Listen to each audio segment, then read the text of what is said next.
that Ravindra Jadeja can bat. He can bat big, he can bat long. And we've known this for over 10 years. Remember, he's the first and only player to smash 3 triple tons in Ranji Trophy, and all of those came before his international test debut for India. Ahead of this Border Gavaskar series versus Australia at home, he had already smashed 17 50s and 3 test tons.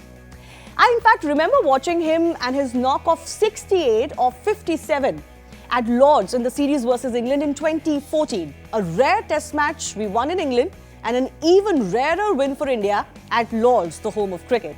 His famous sword dance became all the rage after this match. In fact, I remember in the next test match, around the next test match, at a net session, I caught Stuart Broad practicing Jadeja's sword dance. That famous Jadeja sword dance came back in focus in Nagpur as Jaddu smashed another gritty and valuable late order knock. He also picked up 7 wickets with a 5-4 in the first innings to end as the deserved player of the match. That too, remember, in his comeback test after a knee operation. We all know his exploits with the ball, but isn't Jadeja underrated as an all-rounder? Take a look at what the statistics tell us.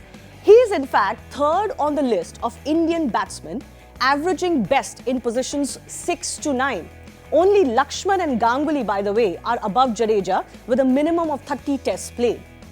He is also topping the list of averages of Indian batsmen in positions 7 to 8.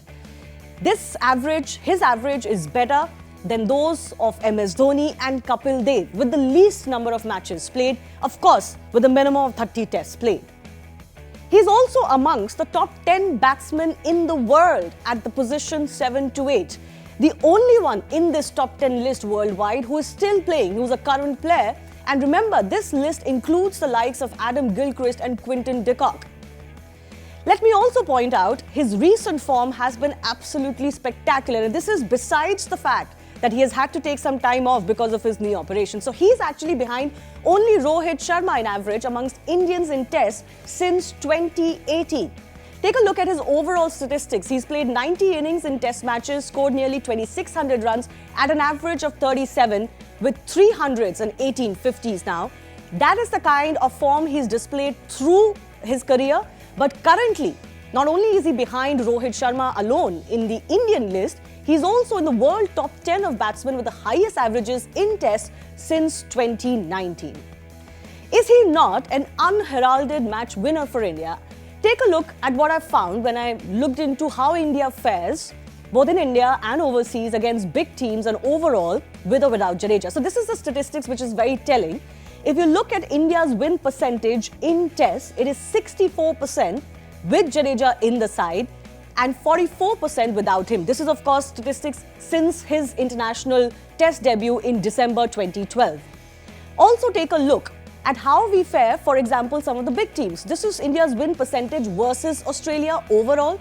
With Jadeja whopping 70%, without him it comes down to as much as 25%. What about South Africa, for example? With him, India's win percentage against the Proteas is 71%. Without him is 29%. Against England, it remains the same. But what about when we go overseas? You would assume that this is because we play a lot of these matches in India. But you look at India's win percentage versus England in England. This is also favouring Jadeja. With him, our win percentage in England is 27%. Without him is 20%. What about in Australia? With Jadeja, our win percent is as high as 50%. Without him, it comes down by half to 25%. Let's also talk about West Indies. This is a record which is going to be very, very important for Jadeja. With him, we won all our test matches versus West Indies in West Indies. Without him, that percentage comes down to 33%. Lately, there's been a lot of debate about Ravindra Jadeja, whether he gets the due that he needs or not. I have always felt he's one of the best cricketers India has, especially in the test format.